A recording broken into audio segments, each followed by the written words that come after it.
recuperando um bocadinho a questão anterior, eu acho que, porque não quer fugir dela, este não é um ato ou não é uma plataforma de não resignação. Acho que é uma plataforma de cidadania. O modelo político, que do ponto de vista geracional vai sendo interpretado de formas diferentes, vai ser substituído, isso é evidente. Nós vemos isso com as campanhas do Obama e noutras democracias, onde, por exemplo, no Canadá, o Primeiro-Ministro dirige-se a uma população de 10 milhões para saber como é que eles gostariam de ver o seu país. Isto não impacta de maneira nenhuma na autonomia nem na capacidade do Primeiro-Ministro de decidir, mas tem a ver com como é que as comunidades influenciam o seu destino comum, não é? Isto tem a ver com o wisdom of the crowds, com a sabedoria, mesmo com a atitude, não é? E mesmo com o feedback para com quem tem a difícil tarefa de governar. Portanto, eu acho que é um exercício, sim, de aglutinação geracional, é um exercício de cidadania mais do que propriamente política, ele não está infectado de nenhuma psicologia, há uma psicologia coletiva, não é? Mas não há uma intenção... Mas há uma ideologia, não é? A visão global do mundo, por si só, contrasta com aquela que olha para o retângulozinho como tens razão. Pobrezinhos e felizes. Sim, é evidente que há pressupostos ideológicos, que é, nós estamos convencidíssimos que não vamos controlar a globalização. Portanto, nós não vamos fazer manifestações, nós vamos aprender a adaptar a globalização e a tornar isso proveitoso para nós. As grandes contestações, os grandes movimentos de contestação contra a globalização nasceram precisamente até por estes canais. Foram formas de organização e de mobilização no espaço da internet e na web. Claro, não é? Aqui o vosso mood é mais construtivo. É interessante que o Tiago coloca a coisa como recusa-se a classificar isto como um não qualquer coisa, não resignação. Não é tanto não resignação, é mais de afirmação. A ideia da atitude. É o tal. Nós podemos sempre ver as coisas como quisermos. O copo meio cheio ou o copo meio vazio. E nós olhamos todos para o copo meio cheio. Portanto, toda a gente, e eu acho que esse é o primeiro elemento aglutinador do Star Trekker, é que todos nós acreditamos em Portugal e acreditamos em Portugal com as suas pessoas, não é? Portugal, geografia, não é? Em Portugal. E, portanto, desde o momento em que acreditamos, e essa estrutura é criada no Star Trekker, acreditamos, a estrutura existe, portanto é possível.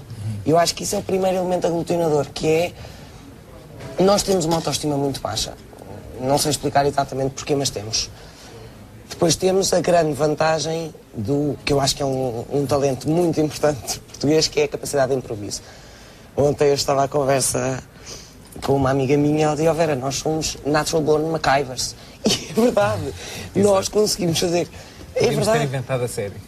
Mas é verdade, nós conseguimos. Agora, isso estruturado, com estratégia e a acreditar que conseguimos, torna tudo muito mais fácil. E a maneira como se faz, a atitude como se faz, é completamente diferente. Ou se entra derrotado para as coisas, ou se acredita nelas e se luta vivamente por elas. E, portanto, eu acho que o primeiro elemento aglutinador do Star Trek é exatamente isso.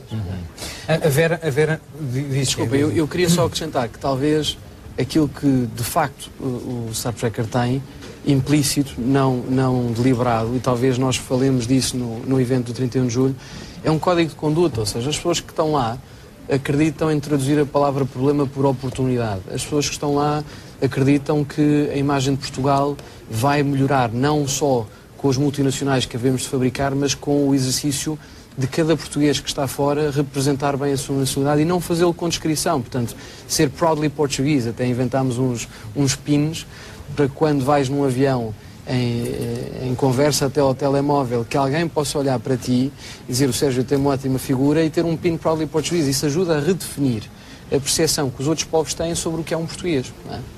Portanto, há um conjunto de códigos de conduta ou de ações que nós acreditamos, como, por exemplo, se encontrarmos um português, cumprimentá-lo. Se temos uma conversa com um português, não perguntar de onde é que ele é, ou se ele conhece alguém em comum, porque isto muitas vezes, quando olhamos para as conversas, elas acabam por ser exercícios de hipersegmentação ou de divergência, não é? É muito típico dois portugueses encontrarem-se e dizerem: mas és de onde e tal? E encontram um lugar comum a uma pessoa. Muitas vezes a pessoa que encontram em comum, nenhuma das duas aprecia. mas também não tem a frontalidade nem a coragem de dizer, mas eu conheço esse tipo, mas eu não tenho nada a ver com ele. Não. Então isto serve para dizer assim, eu não vou falar com o Sérgio porque o Sérgio conhece fulano A. Pode ser que ele seja igual, não é? Aquele ditado popular do diz-me com quem andas, dita quem és. Portanto, as conversas nesta plataforma são mais convergentes, elas eliminam barreiras sociais. Um homem de 70 anos no Star Trekker não tem mais tempo de voz do que uma pessoa com 18 anos, porque não há essa percepção, aquilo é só tecnologia. O critério da idade não é obstrutivo, ou seja, um membro pode ter qualquer idade. Claro. Então o que é que faz a seleção? Ou seja, quem é que pode entrar? Essa é uma ótima pergunta, porque no fundo isto é uma experiência quase laboratorial, não é? Como todos os laboratórios têm erros. Mas o nosso exercício inicial foi escolher a dedo os primeiros 1000 fundadores.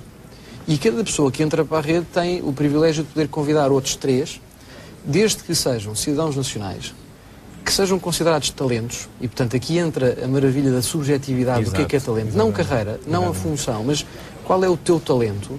E terceiro, de ter uma perspectiva global sobre a vida. Isto não significa que tenha que estar fora, significa que apadrinha a noção de que a globalização é uma tendência que não vamos conseguir ultrapassar e que temos que acomodá-la e tornar benéfica. Portanto, ou já esteve fora, vivendo, trabalhando, estudando, fazendo um sabático, ou quer vir a estar. E, portanto, é esta afinidade que aglutina. E o que é muito giro é que cada pessoa é que define o que é. Essa última expressão é interessante e convoca-nos para outra discussão. O querer vir a estar fora. Ultimamente tem-se olhado para a expatriação qualificada como um problema, não como uma oportunidade. E eu perguntava-lhe, Vera, também se acha que um português expatriado é um talento que o país perde. É um talento que o país pode perder, não é um talento que o país perde. No meu caso específico, eu tenho muitos artistas a viver fora de Portugal.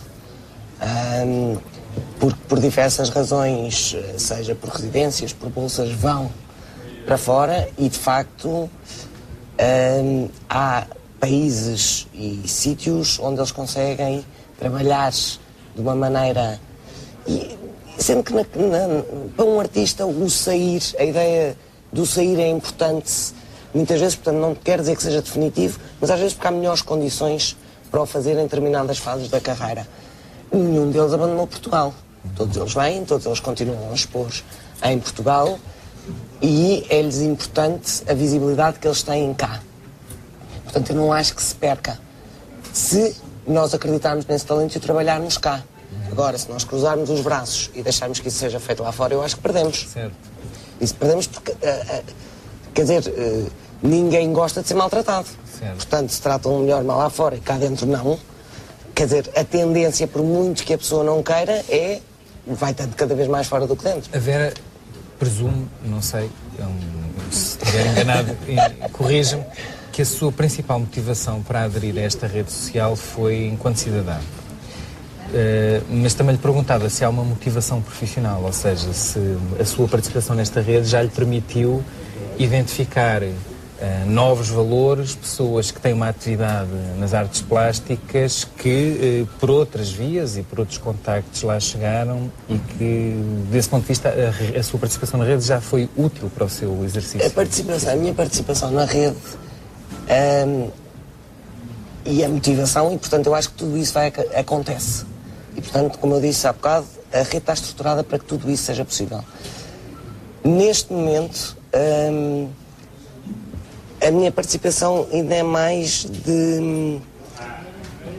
É muito interessante perceber quem está, como olha, como vê, como faz. E portanto, a minha ideia também, isto tem muito a ver com a minha maneira de estar e com a minha, alguma entropia que eu tive